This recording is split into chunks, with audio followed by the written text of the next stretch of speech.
Hello everyone, I hope you all are doing very well. तो स्वागत है आप सबका एक नई वीडियो में। तो आज की वीडियो में हमारा टॉपिक होने वाला है properties of Fourier series.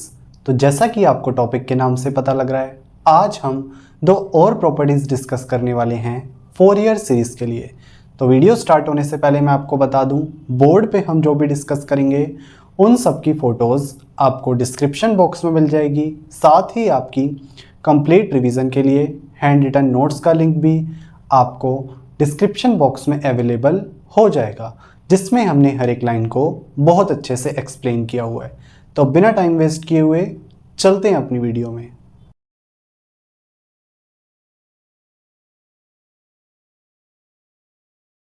Okay, तो जैसा कि आपको पता है, अभी तक हम 6 प्रॉपर्टीज डिस्कस कर चुके हैं फोरियर सीरीज के लिए, और आज की वीडियो में हम क्या है दो और प्रॉपर्टीज डिस्कस करने वाले हैं, जिसमें से हमारे पास फर्स्ट प्रॉपर्टी होगी convolution in time and second one will be multiplication in time. तो सबसे पहले हम समझते हैं कॉन्वोल्यूशन इन टाइम प्रॉपर्टी क्या कहती है हमें। ठीक है, अकॉर्डिंग टू दिस प्रॉपर्टी, अगर हमारे पास दो सिग्नल्स हैं x1t एंड x2t, जिनके लिए कॉम्प्लेक्स एक्सपोनेंशियल फोरियर कोफिशिएंट्स की वैल्यू है हमारे पास c1n एंड c2n, और दोनों का फंडामेंटल टाइम पीरियड है कैपिटल T नोट, तो जो हमारे पास x1t और x2t का कॉन्वोल्यूशन होगा, उसके लिए कॉम्प्लेक्स एक्सपोनेंशियल फोरियर कोफिशिएंट की वैल्यू होगी capital T note c1n dot c2n। ठीक है, यानी कि दोनों कॉम्प्लेक्स एक्सपोनेंशियल फोरियर कोफिशिएंट्स का मल्टीप्लिकेशन। ठीक है, तो दोनों के कॉन्वोल्यूशन से हमें complex exponential Fourier coefficient cn ये मिलने वाला है। अब हम देखते हैं इसका प्रूफ।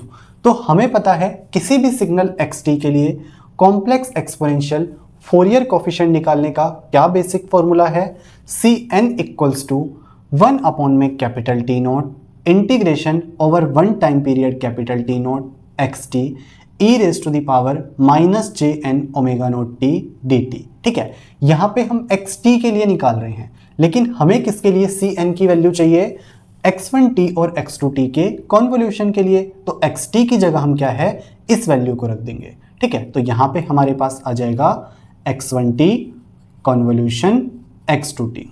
ठीक, और जो नई वैल्यू हमारे पास cn की आएगी उसको हम रिप्रेजेंट करेंगे cn डैश के साथ। ठीक है, अब x1t कॉन्वोल्यूशन x2t क्या बेसिक फॉर्मूला है हमारे पास दो सिग्नल्स का कॉन्वोल्यूशन निकालने के लिए, तो ये होगा हमारे पास integration 0 to capital T naught x1 tau x2 t minus tau d tau, यानी कि एक को हम फिक्स करते हैं और एक को चेंज करते रहते हैं, यानी कि शिफ्टिंग कर देते हैं। ठीक, तो ये फॉर्मूला है हमारे पास x1t एंड x2t के कॉन्वोल्यूशन के लिए। बाकी सारा एक्सप्रेशन हम क्या है सेम इसी तरीके से उतार लेंगे। अब नेक्स्ट स्टेप में हम क्या है न्यूमरेटर में क्या है e raise to the power jn omega naught t को मल्टीप्लाई करेंगे और सेम वैल्यू को डिवाइड कर देंगे किसमें, इस एक्सप्रेशन में। ठीक है, यानी कि जो वैल्यू हमने मल्टीप्लाई की है उसको डिवाइड कर दिया, तो इससे हमारे पास एक्सप्रेशन में कोई डिफरेंस नहीं आएगा। तो cn डैश क्या आ जाएगा 1 अपॉन में capital T naught integration 0 to capital T naught, ये एक्सप्रेशन सेम इसी तरीके से e raise to the power minus jn omega naught t, और हमने क्या है e raise to the power jn omega naught t को मल्टीप्लाई और डिवाइड कर दिया, ये आ गया dt।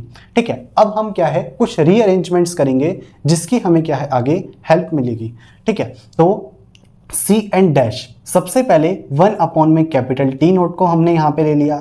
ठीक है, उसके बाद ये जो बिग ब्रैकेट्स के अंदर हमारे पास इंटीग्रेशन है इसको हम सॉल्व कर रहे हैं, तो integration 0 to capital T naught x1 tau इसी तरीके से यहाँ पे आ गया। ये हमारे पास e raise to the power jn omega naught tau, ये न्यूमरेटर में आके क्या बन जाएगा e raise to the power minus jn omega naught tau, इसको हमने यहाँ पे ले लिया, साथ ही d टाउ को भी ले लिया। तो ये हमने क्या है एक अरेंजमेंट फिक्स कर दिया। अब दूसरा अरेंजमेंट क्या करेंगे, सबसे पहले हमने बाहर वाला इंटीग्रेशन कंसीडर नहीं किया था, तो यहाँ पे लेंगे हम integration 0 to capital T naught और x2 t माइनस टाउ को यहाँ पे लेंगे। ठीक है, यहाँ पे हमने x1 टाउ के लिए बना लिया, अब x2 t माइनस टाउ के लिए ले लेंगे। ठीक है, उसके बाद इन दोनों एक्सप्रेशंस को हम क्या है कंबाइन कर देंगे, यानी कि दोनों एक्सपोनेंशियल टर्म्स को हम कंबाइन कर देंगे। ठीक है, तो ये हो जाएगा e raise to the power minus J N omega naught, इन दोनों को कंबाइन करेंगे तो इसकी जगह हमने लिख दिया t minus tau D T. ठीक, तो इस तरीके से हमने क्या है दो एक्सप्रेशंस में स्प्लिट कर दिया इस पूरे इंटीग्रेशन को। ठीक, अब हम क्या है यहाँ पे t माइनस टाउ को इक्वल ले रहे हैं a के, तो दोनों साइड अगर हम डिफरेंशिएशन करें with respect to time t तो क्या होगा, t का डिफरेंशिएशन होगा 1, टाउ का 0, ये हो जाएगा dA बाई dt। तो dt हमारे पास आ गया dA के बराबर। ठीक है, अब क्योंकि हम t माइनस टाउ को a के इक्वल कंसिडर कर रहे हैं, यानी कि हम क्या है dA के रिस्पेक्ट में इंटीग्रेशन करना चाह रहे हैं, तो हमें क्या है ये जो लिमिट्स ऑफ इंटीग्रेशन है इसको भी टाइम t से कन्वर्ट करना पड़ेगा वेरिएबल a के लिए। तो उसके लिए क्या करेंगे, सबसे पहले जब हमारे पास t की वैल्यू 0 है तो a क्या होगा 0 minus tau, that will be minus tau. उसके बाद a की वैल्यू जब हमारे पास t की वैल्यू कैपिटल T नोट है तो capital T naught minus tau, यानी कि नई लिमिट्स आ गई हमारे पास इंटीग्रेशन की minus tau to capital T naught minus tau. ठीक है, तो अब हम क्या है इस एक्सप्रेशन को इन जो हमने एक्सप्रेशन सॉल्व किए हैं इनके थ्रू लिखेंगे, यानी कि जो पहले टाइम t की टर्म्स में इंटीग्रेशन था उसको अब वेरिएबल a की टर्म्स में लिखेंगे। ठीक, तो सबसे पहले हमारे पास integration 0 to capital T naught था, अब लिमिट्स क्या है minus tau to capital T naught minus tau, तो यहाँ पे हमने क्या है वो लिमिट्स रख दी। उसके बाद x to t minus tau, t minus tau की जगह आएगा a, तो ये हो गया x to a, e raise to the power minus J N omega naught, t minus tau की जगह a आ जाएगा, तो ये हो गया e raise to the power minus J N omega naught a। ठीक है, और dt की जगह हम क्या लिख सकते हैं dA। ठीक, तो इस तरीके से हमने सेकंड वाला जो एक्सप्रेशन है उसको भी सॉल्व कर लिया। अब हम क्या है यहाँ पे कैपिटल T नोट से मल्टीप्लाई और कैपिटल T नोट से डिवाइड करेंगे, तो अब हमारे पास ये दो एक्सप्रेशंस आ गए। ठीक है, जिनको हम कंपेयर करेंगे Cn के बेसिक फॉर्मूले के साथ, जो क्या है हमारे पास Cn इक्वल्स टू 1 अपॉन में capital T naught integration over one time period xt e raise to the power minus J N omega naught t dt। ठीक, तो अगर हम यहाँ पे मान लेते हैं इसको हम x1t के लिए ले रहे हैं, ठीक है, जिसके लिए हमारे पास वैल्यू क्या है C1n, तो अब अगर हम इसको कंपेयर करें इसके साथ, ठीक है, तो ये दोनों एक्सप्रेशंस क्या हैं एकदम सिमिलर हैं। डिफरेंस क्या है कि यहाँ पे जो हमारे पास इस फॉर्मूले में इंटीग्रेशन है वो with respect to time t हो रहा है और यहाँ पे with respect to variable tau हो रहा है, जिससे हमारे पास जो कॉम्प्लेक्स एक्सपोनेंशियल फोरियर कोफिशिएंट की वैल्यू है उस पर कोई इफेक्ट नहीं पड़ेगा। तो इसके लिए हमारे पास क्या आ जाएगा यहाँ पे C1n। ठीक है, उसी तरीके से C2n के लिए क्या फॉर्मूला होगा x2t हो जाएगा, क्योंकि यहाँ पे हमें C2n वैल्यू दे रखी है x2t के लिए। ठीक है, तो अब अगर इसको कंपेयर करें इस फॉर्मूले के साथ तो दोनों क्या है एग्जैक्टली सिमिलर है। डिफरेंस कहाँ रहा है वेरिएबल t और वेरिएबल a के बीच में, जिससे हमारे पास क्या है Cn की वैल्यू पे कोई इफेक्ट नहीं पड़ता। और दूसरी बात रही पीरियड ऑफ इंटीग्रेशन की, तो यहाँ पे भी period of integration capital T naught ही है। वो कैसे चेक करेंगे, अपर लिमिट में से लोअर लिमिट माइनस करते हैं। ठीक है, तो ये हो गया capital T naught minus tau plus tau, इससे ये कैंसिल कैपिटल T नोट, तो हमारे पास पीरियड ऑफ इंटीग्रेशन भी एकदम सेम है। तो इसकी जगह हम क्या लिख सकते हैं यहाँ पे C2n, तो ये हमारे पास क्या हो गया Cn dash capital T note यहाँ ले लिया, ये हो गया C1n डॉट C2n, यानी कि इन तीनों का मल्टीप्लिकेशन। ठीक, तो Cn डैश क्या है x1t और x2t के कॉन्वोल्यूशन के लिए कॉम्प्लेक्स एक्सपोनेंशियल फोरियर कोफिशिएंट की वैल्यू है, तो हमने वो क्या निकाली है capital T note C1n dot C2n, जो कि हमने यहाँ पे एक्सप्लेनेशन में बता रखी थी। तो इस तरीके से हमने क्या है कॉन्वोल्यूशन इन टाइम प्रॉपर्टी को प्रूव कर लिया, जो क्या कहती है अगर दो सिग्नल्स x1t एंड x2t के लिए कॉम्प्लेक्स एक्सपोनेंशियल फोरियर कोफिशिएंट्स की वैल्यू है C1n एंड C2n, तो जो हमारे पास इन दोनों के कॉन्वोल्यूशन के लिए Cn की वैल्यू होगी वो होगी capital T note C1n dot C2n। ठीक है, अब हम देखते हैं second property which is multiplication in time.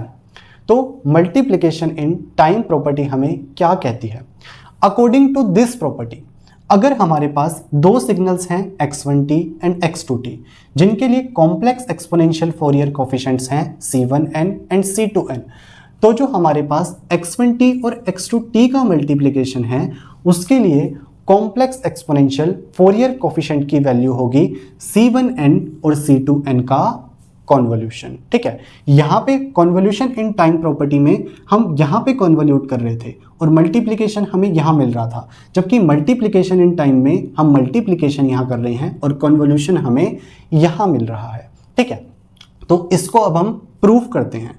हमें पता है किसी भी सिग्नल xt का अगर हमें complex exponential Fourier series expansion करना है तो क्या फॉर्मूला होता है, summation n equals to minus infinity to infinity Cn e raise to the power jn omega naught t। तो इसी तरीके से हमारे पास x1t के लिए क्या होगा, बस जो Cn की वैल्यू है वो जो x1t के लिए हमारे पास है उसको रख देंगे, तो ये हो गया C1n। ठीक है, अब क्योंकि हमें आगे जाके इन दोनों को मल्टीप्लाई करना है तो n की जगह हम दूसरा वेरिएबल लेंगे ताकि ये आगे जाके दोनों कोलैप्स ना हो। तो n की जगह हमने ले लिया वेरिएबल k। ठीक है, ये हो गया हमारे पास C1 k। ठीक, यहाँ पे e raise to the power j k omega naught t। ठीक, इसी तरीके से x2t का एक्सपेंशन भी लिख लेंगे जो क्या होगा, summation m equals to minus infinity to infinity, यानी कि अब वेरिएबल हम m ले रहे हैं। ठीक है, क्या हो जाएगा C2m e raise to the power jm omega naught t। तो x1t और x2t दोनों की वैल्यू हमने निकाल ली। हमें क्या चाहिए, दोनों का मल्टीप्लिकेशन है, उसके लिए Cn की वैल्यू। तो एक बार दोनों को मल्टीप्लाई कर लेते हैं, तो इन दोनों एक्सप्रेशंस को हम क्या है मल्टीप्लाई करेंगे। तो सबसे पहले हमने x1t की वैल्यू लिख दी यहाँ पे और उसके साथ मल्टीप्लिकेशन में x2t की वैल्यू लिख ली। ठीक है, अब हम क्या है, ये जो summation m equals to minus infinity to infinity है इसको हम क्या है आगे ले लेंगे। ठीक है, ये एक्सप्रेशन सेम हमने ऐसे उतार दिया, C2m को भी हमने अब अंदर ही ले लिया। अब ये जो हमारे पास दोनों एक्सपोनेंशियल वाली टर्म्स हैं इन दोनों को हमने कंबाइन करके लिख दिया, यानी कि e raise to the power j x plus Y की फॉर्म में। तो क्या हो गया, e raise to the power j यहाँ पे हो जाएगा m plus k omega naught t। ठीक, अब यहाँ पे क्या है, हम m प्लस k जो ये आ रहा है इसको कंसीडर करते हैं किसके बराबर, n के बराबर। ठीक है, और n के लिए नई लिमिट्स निकालते हैं समेशन की। तो सबसे पहले जब m हमारे पास माइनस इन्फिनिटी है तो n क्या होगा इस एक्सप्रेशन के थ्रू, माइनस इन्फिनिटी ही होगा। ठीक है, उसके बाद जब m हमारे पास इन्फिनिटी है तो n हमारे पास क्या होगा, infinity plus k, that will B infinity. तो यानी कि n के लिए भी सेम लिमिट्स ही आने वाली हैं। ठीक है, तो ये हो जाएगा summation n equals to minus infinity to infinity, ये हमने सेम उतार दिया। बस क्या है, m की जगह आ जाएगा n माइनस k यहाँ पे। ठीक है, e raise to the power j m plus k की जगह n, तो e raise to the power j n omega naught t। ठीक, अब हम क्या है, अगर हम इस पूरी वैल्यू को कंपेयर करें यहाँ पे इस वैल्यू के साथ तो हमें यहाँ पे क्या समझ आ रहा है, x1t डॉट x2t के लिए हमारे पास जो फोरियर सीरीज एक्सपेंशन होगा वो इस तरीके से होगा और जो x1t के लिए वो है इस तरीके से। यानी कि यहाँ पे x1t में जो हमारे पास कॉम्प्लेक्स एक्सपोनेंशियल फोरियर कोफिशिएंट की वैल्यू है वो है C1k, तो इसके मल्टीप्लिकेशन में हमारे पास कॉम्प्लेक्स एक्सपोनेंशियल फोरियर कोफिशिएंट की वैल्यू ये होगी। ठीक है, क्योंकि इन दोनों को अगर हम कंपेयर करें तो यही हमारे पास कंक्लूजन निकलता है। यहाँ पे भी k है हमारे पास, ठीक है, और यहाँ पे n है, यहाँ पे e raise to the power jk है, यहाँ पे भी e raise to the power jn omega naught t है। तो ये हमारे पास कॉम्प्लेक्स एक्सपोनेंशियल फोरियर कोफिशिएंट निकल के आ रहा है x1t डॉट x2t के लिए।